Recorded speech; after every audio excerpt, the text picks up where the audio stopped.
Saint Dionysius, Bishop of Corinth, 171, Corinthum. Saint Dionysius, Bishop of Corinth, flourished under the Emperor Marcus Aurelius, and was one of the most holy and eloquent pastors of the Church in the Second Age.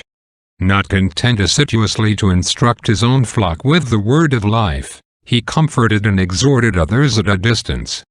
Eusebius mentions several of his instructive letters to other churches, and one of thanks to the Church of Rome, under the pontificate of Saint Soter, for the alms received from them according to custom. From the beginning, says he, it is your custom to bestow your alms in all places, and to furnish subsistence to many churches. You send relief to the needy, especially to those who work in the mines, in which you follow the example of your fathers. Your blessed Bishop Soter is so far from degenerating from your ancestors in that respect, that he goes beyond them. Not to mention the comfort and advice he, with the bowels of a tender father towards his children, affords all that come to him. On this day we celebrated together the Lord's Day, and read your letter, as we do that which was heretofore written to us by Clement. He means that they read these letters of instruction in the church after the reading of the Holy Scriptures, and the celebration of the divine mysteries. This primitive father says that St. Peter and St. Paul, after planting the faith at Corinth, went both into Italy, and there sealed their testimony with their blood. He in another place complains that the ministers of the devil, that is, the heretics, had adulterated his works, and corrupted them by their poison. The monstrous heresies of the 3 first centuries sprang mostly, not from any perverse interpretation of the Scriptures, but from erroneous principles of the heathenish schools of philosophy, whence it happened that those heresies generally bordered on some superstitious notions of idolatry. Saint Dionysius, to point out the source of the heretical errors, showed from what sect of philosophers each heresy took its rise.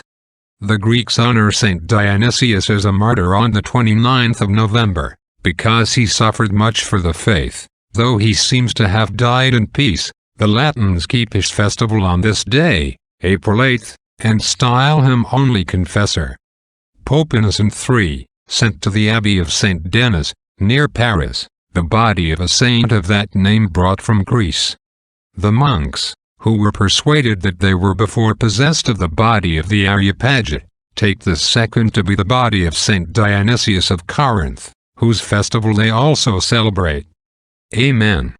We adore the inscrutable judgments of God, and praise the excess of his mercy in calling us to his holy faith, when we see many to whom it was announced with all the reasonable proofs of conviction, reject its bright light, and resist the voice of heaven. Also others who had so far despised all worldly considerations as to have embraced this divine religion, afterwards fall from this grace, and become the authors or abettors of monstrous heresies, by which they drew upon themselves the most dreadful curses.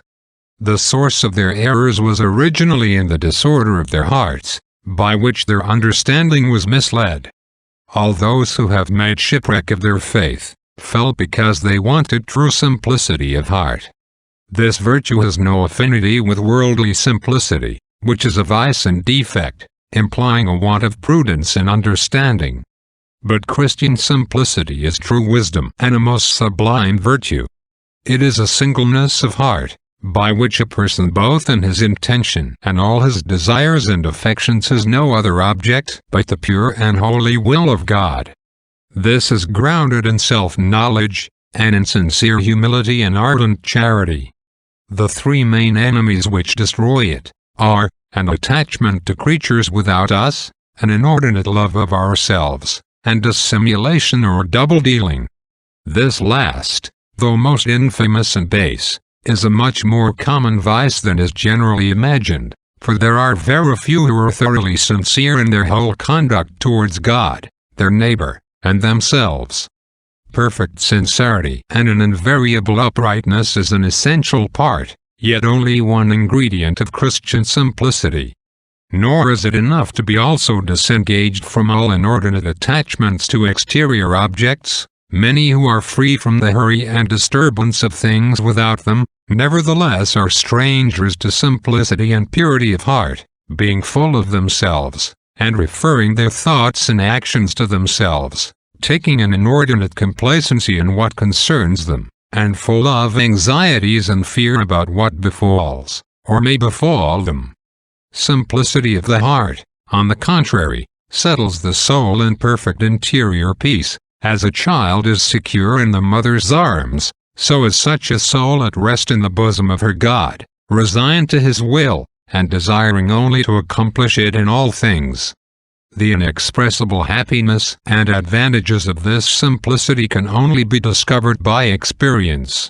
This virtue disposes the heart to embrace the divine revelation when duly manifested, and removes those clouds which the passions raise, and which so darken the understanding, that it is not able to discern the light of faith.